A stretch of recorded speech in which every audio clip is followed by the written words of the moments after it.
Welcome to Little Ndoto, where bedtime stories becomes magical. In the heart of a bright golden meadow, where flowers dance gently in the wind, lived a tiny bee named Benny.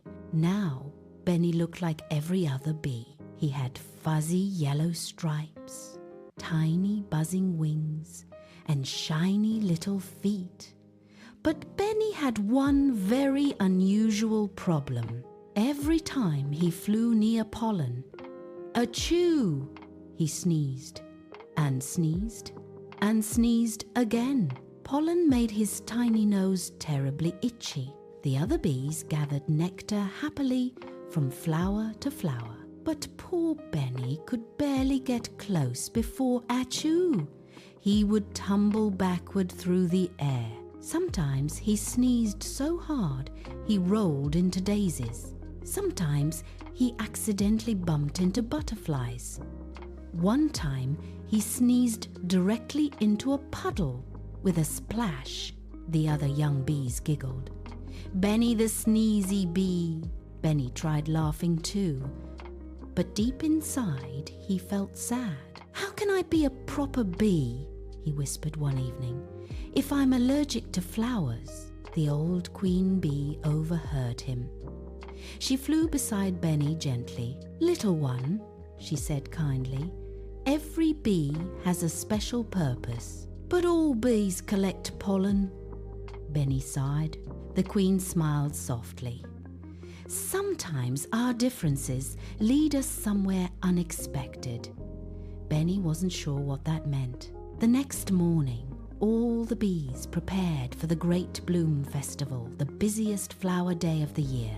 Thousands of flowers were opening across the meadow. Every bee buzzed excitedly. Except Benny. He stayed near the hive entrance, feeling worried. What if everyone laughs at me again? But he wanted to help. So Benny packed the tiniest flower basket he could find and flew carefully toward the meadow. At first, everything seemed fine. The flowers sparkled beautifully beneath the morning sun. Bluebells, tulips, sunflowers, lavender. The air smelled sweet and warm, but suddenly a giant gust of wind swept through the meadow. Whoosh! Clouds of pollen burst into the air everywhere. The other bees continued working normally. But Benny froze. His nose twitched.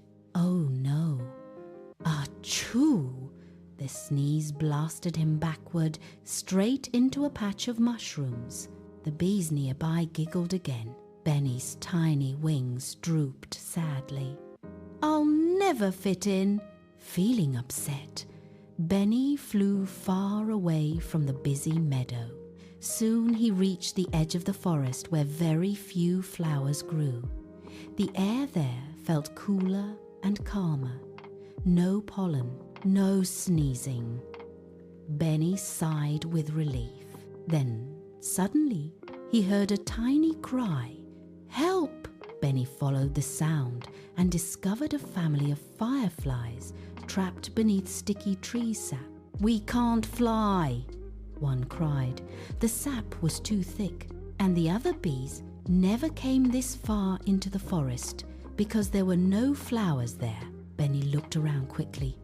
He had to help, but how? Then he noticed something. Because Benny avoided pollen, he spent lots of time exploring places other bees ignored. And during his adventures, he had learned many useful things. He remembered seeing smooth river stones nearby. Carefully, Benny rolled tiny pebbles beneath the sticky sap until the fireflies slowly wriggled free. You saved us!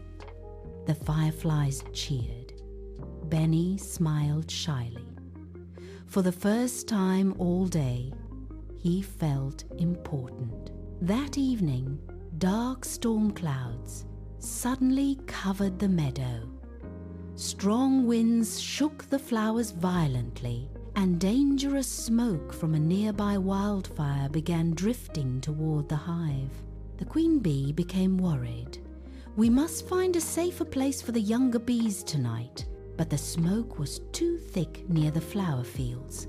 The bees could barely see. Then Benny remembered the cool hidden forest he had explored earlier. "There's a safe clearing beyond the trees," he shouted. The queen bee blinked in surprise. "You know another path?" Benny nodded. "I found it while avoiding pollen." Quickly, Benny guided the entire hive through the forest safely. The little bees followed his glowing lantern bug friends through the trees until everyone reached the peaceful clearing. The queen bee smiled proudly. "You see now, Benny?" Benny tilted his head. "See what?